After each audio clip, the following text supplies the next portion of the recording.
Thinking of buying or investing in Montreal real estate? Then you need to know what's coming.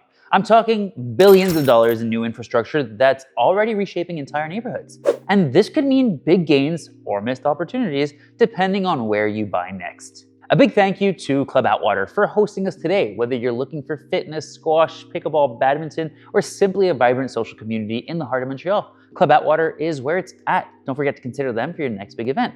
Check them out at clubatwater.ca. I've been a member here since 2022 and absolutely love it. Hi, I'm LJ Aguinaga with LJ Realties in Montreal, and this video was inspired by one of our viewers who wanted to know more about how upcoming infrastructure would impact real estate. I've been helping buyers and investors navigate this market for years, and if there's one thing I've learned, it's this: infrastructure drives value. From new transit lines to major hospitals and housing developments, what's being built today will determine where people want to live tomorrow. So, let's dive into the top 10 most important projects happening between 2025 and 2027. And more importantly, what they mean for your real estate strategy. Let's start with the biggest one, the REM Expansion. The Réseau Express Métropolitaine is a 67-kilometer automated light metro system. It's being built out in phases, and once it's fully completed in 2027, it will connect downtown Montreal to the West Island, the North Shore, and even the airport. That means fewer cars on the road, faster commutes, and better access to entire areas that were previously seen as inconvenient or disconnected.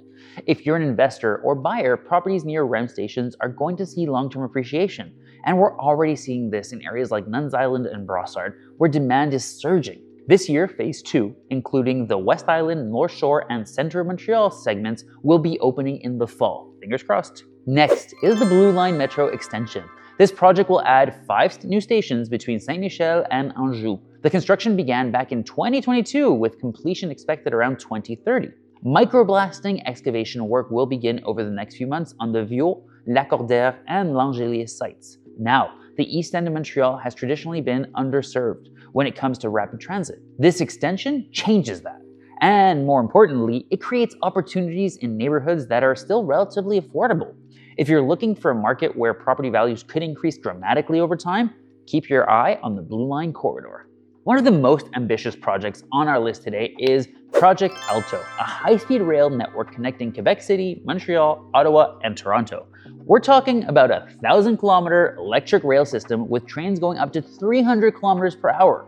The federal government has already committed nearly $4 billion for the planning phase, and while construction dates are still to be confirmed, the impact is clear. This project has the potential to revolutionize intercity travel. Think of the ripple effect: reduced air travel, better regional integration, and yes, major shifts in real estate along the route. Now, let's focus on Vaudreuil-Soulanges, which is becoming one of the most strategically important areas for future growth.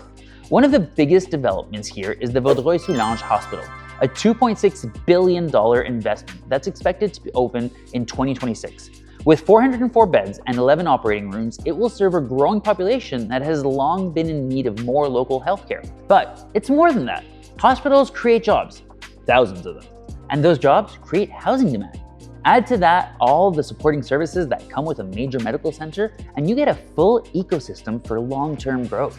Supporting that growth is the reconstruction of the Île-aux-Tourtes Bridge, a $2.3 billion project to ensure safety, faster connections between Vaudreuil-Soulanges and the island of Montreal. Over 87,000 people use this bridge daily.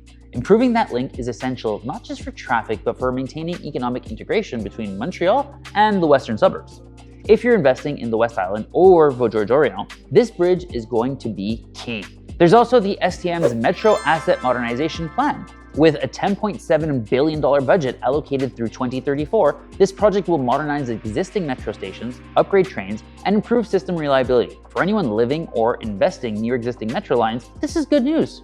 Transit modernization isn't just about convenience, it's about the long-term sustainability. Better public transit keeps cities moving and makes them more livable. That, in turn, keeps real estate demand high. That's what we're looking for. Downtown is also seeing its fair share of transformation. The Quartier Des Spectacles redevelopment is nearing its final phase. After years of investment that totals $1.9 billion, this area has become the cultural heart of Montreal and is attracting not just tourists, but also residents who want to be in the middle of it all. With new venues, public spaces, and pedestrian-friendly planning, this district is becoming one of the most vibrant and in-demand places to live these days. And speaking of vibrant, let's talk about some of the local projects reshaping smaller communities. In Vaudreuil-Soulanges, the Harwood de Lotbinière Revitalization is set to create an eco-conscious, mixed-use urban hub.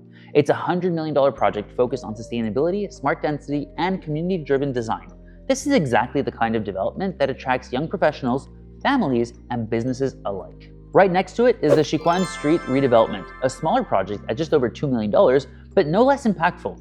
With new sidewalks, bike lanes, lighting, and greenery, it turns a basic street into a livable, walkable community connector. These kinds of upgrades are subtle, but they have a huge impact on how neighborhoods feel, and that drives both demand and retention. Finally, let's look at the Verdora residential complex, also in Vaudreuil-Soulanges. This $50 million development includes 245 new residential units plus commercial space, and it's set to be completed by the fall of 2025. It's a strong signal that developers believe in the area's growth. And when developers start building at this scale, it often sets a new pricing benchmark for surrounding properties. So, what does this all mean for you as a buyer, seller, or investor? It means that infrastructure isn't just about construction sites and traffic detours. It's about predicting where the value is going next. These 10 projects are reshaping Montreal, and if you position yourself right, they could reshape your portfolio too. If you want to learn more about how to align your real estate moves with future infrastructure, my team at LJ Realties is here to help. Book a consultation using the link in the description down below, and let's make sure you're buying based on tomorrow's value, not yesterday's trends.